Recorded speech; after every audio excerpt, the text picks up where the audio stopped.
Hey, it's Josie with Affirmation Pod, your home for self-care and reflection.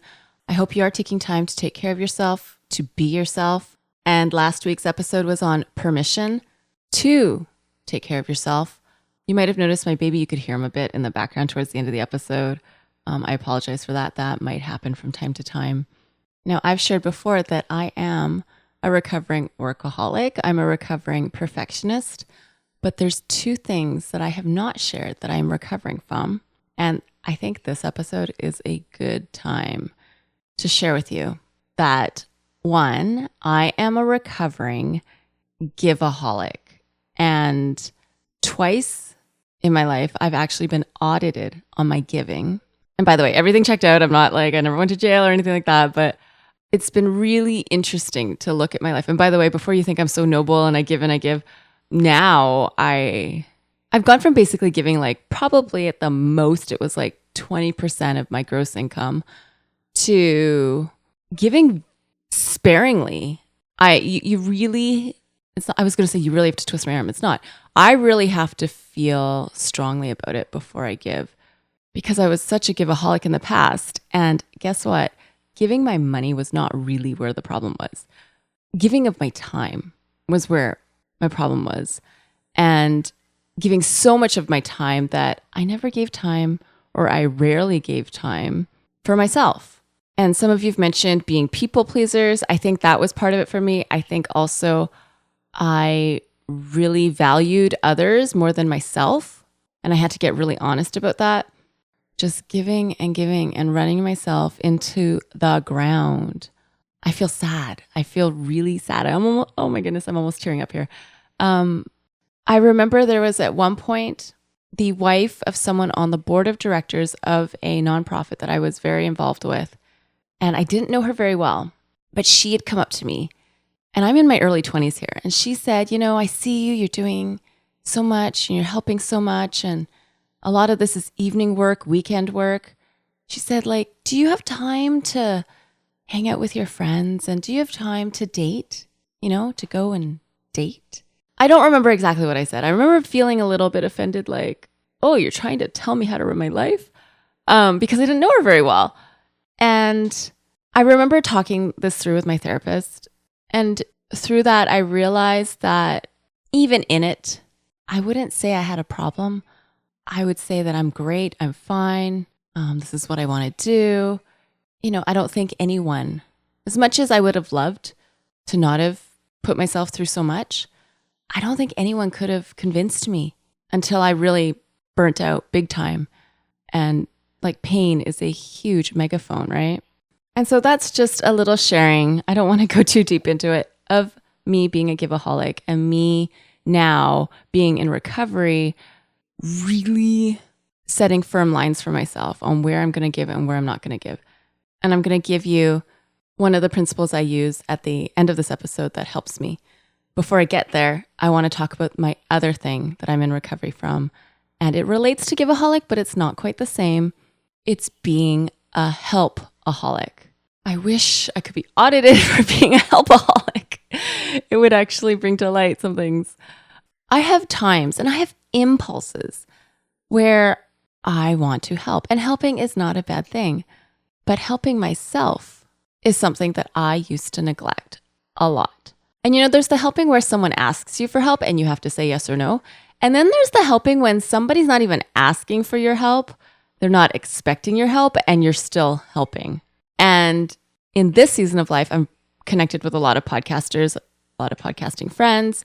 And I connected to podcasting friends a little bit just through a Facebook comment. It wasn't like a formal introduction. But then there was something else that one was doing, the other was doing. And it was like, ooh, I could and I literally had copied and pasted.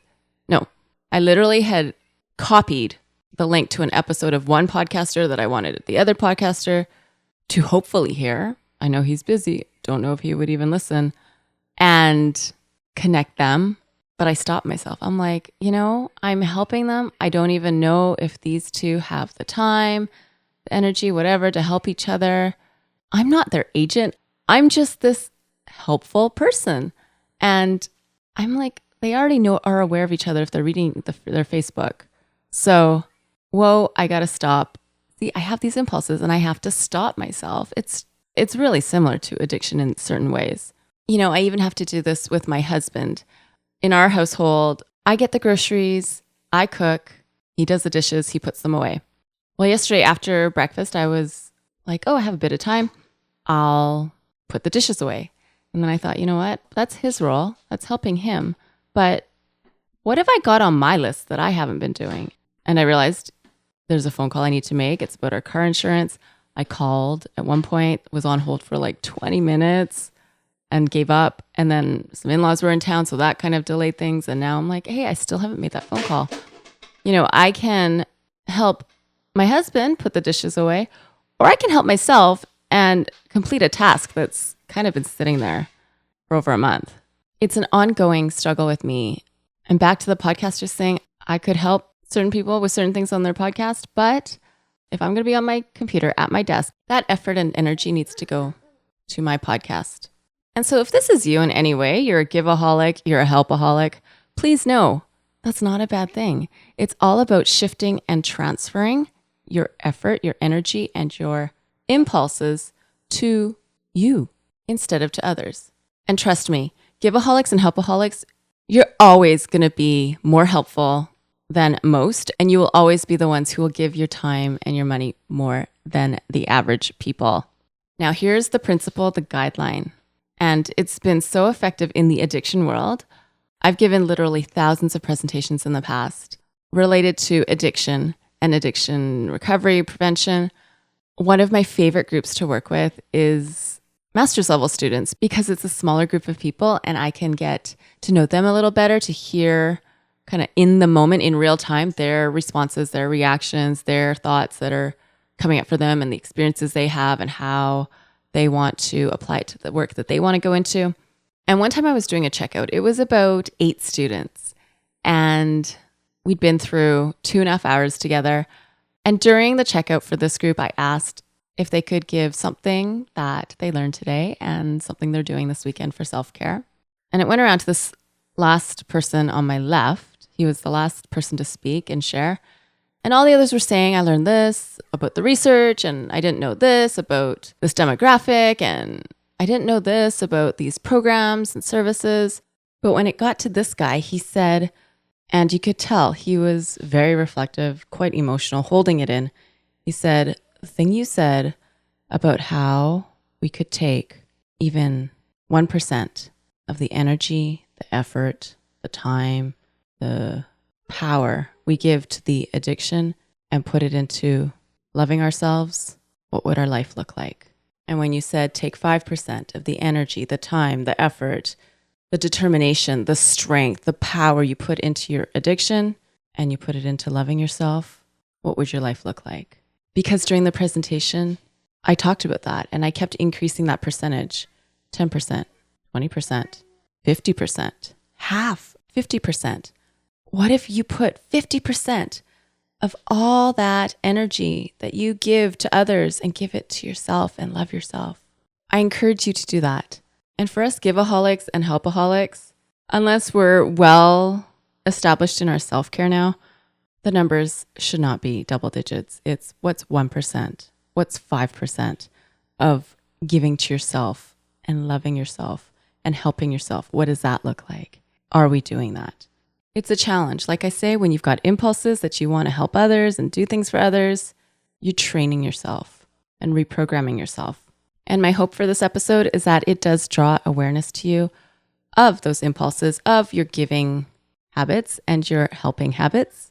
Because this is a month of self-care for the podcast, and self-care for Giveaholics and Helpaholics, even if you're in recovery from giving and helping, it's tough. But I want to tell you this, and I want it to be loud and clear to you. The more you help yourself and love yourself and give to yourself, the better quality love and help you can give to others. It sounds kind of backwards, but it's true. If you're wrestling with this, and if you're still wrestling with the whole permission thing that we talked about in last week's episode, give it a chance. Give it a try. Take care of you. That is today's episode. It is an audio blog episode. I want to remind you that this month's theme is self-care, and there is a free worksheet that goes along with the theme. You can get it by going to affirmationpod.com/selfcare. In it, you'll be able to outline your best self-care strategies that take less than 20 seconds, less than 20 minutes, less than an hour, and more than an hour. Again, you can grab it by going to affirmationpod.com/selfcare. Thank you for tuning in today. Thank you for clicking play. I send you much love. This is Josie with Affirmation Pod, your home for self-care and reflection. Bye for now.